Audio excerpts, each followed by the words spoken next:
this audience is typically comprised of startups, founders, and early stage CEOs.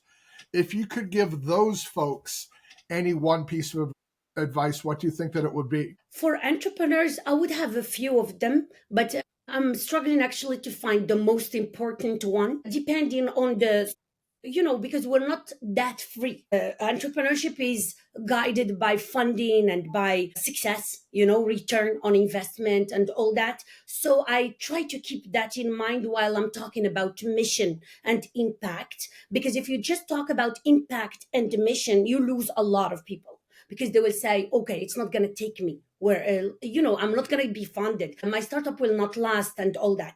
But I want to go back again to the entrepreneur because I care about the entrepreneur more than the startup.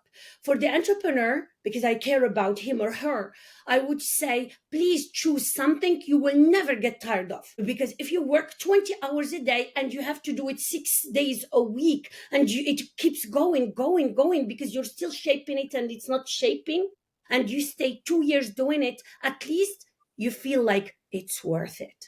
It's worth it. Don't go back and say, oh, I wasted so much time, and you don't believe in the product or the solution that startup is doing. So at least that, even if it doesn't work, you feel like you have ventured and strived for something you care about. That is first. Also, your chances of success are higher when you care about it. Also, when you believe that it's a solution for a problem, it gives you that energy with the skills, with the tools, with the networking, because it's worth it. So it's worth your time. And your time is years. We're talking years, not months, not hours. It will also opportunity cost. It will cost you time that you would have spent with your loved ones doing other things, or making money with corporations, because you have skills. You come to startups with or entrepreneurship with a lot of things that could be monetizable somewhere else, and you're giving up that and you're coming to this. So that is the first one. You care about that thing that you are trying to build in that startup first. Second, I want to talk about social capital because it served me. I want to talk about it. Social capital is how you navigated your life in the beginning and you're growing in school, in work, and you have done a lot of things for people. And they watched you doing those things and they knew who you are through doing those things. Those people, you can go and tap into them.